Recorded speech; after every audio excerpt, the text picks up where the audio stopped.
Imagine a version of you where your emotional reactions were less reckless and more reasoned. Picture dramatically increasing traits like focus, presence, and creativity. We all know people who seem to have an elevated frame of mind, call it a higher consciousness, where they are somehow less triggered by life's struggles than the rest of us. What are the secrets to their mindset? You may think you know them already: good sleep, meditation, yoga, diet, exercise, etc.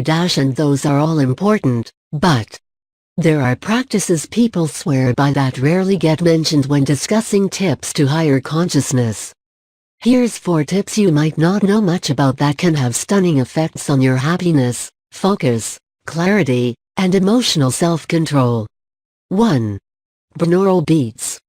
If you're unfamiliar with binaural beats, clear your preconceptions. This isn't some trendy music genre, and they're not beats in the way you're probably thinking. In 1839, physicist Heinrich Wilhelm Dove discovered that when signals of 2 different frequencies are presented separately, such as one to each ear by headphone, the brain compensates for the difference by creating a third binaural beat at 4.5 beats per second. Research shows to be the beat frequency common in a multitude of ancient tribal music rituals, and induces a low theta brainwave state, which in turn causes extremely therapeutic benefits. 2. Nootropics. In case you missed it, the science of mental nutrition has gotten extremely advanced in the last 5 years.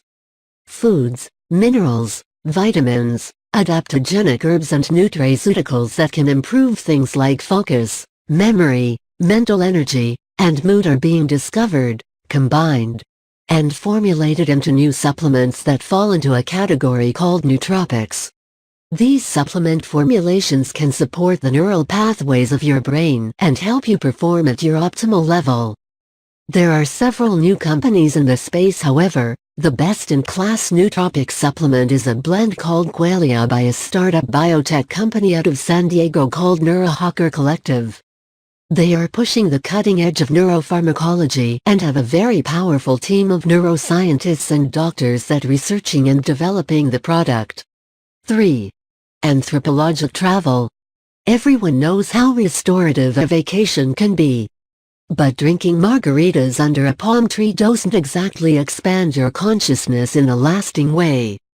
To really get the most out of a trip, prioritize the anthropologic value of travel.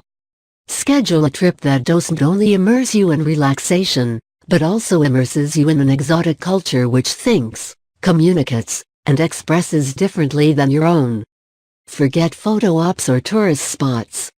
Instead, try to deeply familiarize yourself with other ways of being by engaging with different people living very different lives. When you experience the diversity of goals and purposes of cultures around you, many of the things which cause you stress are revealed as shallow concerns. And many of the keys to happiness will be revealed to you in ways you've never considered. 4.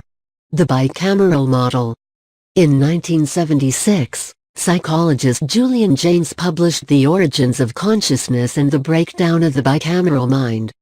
It's a highly controversial book detailing the evolution of human consciousness. Scholars argue over its importance and insights, but a key takeaway that many find helpful are known as the 3 stages of paramount orientation. The most basic and least evolved stage is obedience. This means blindly believing and doing what you're told by authority figures.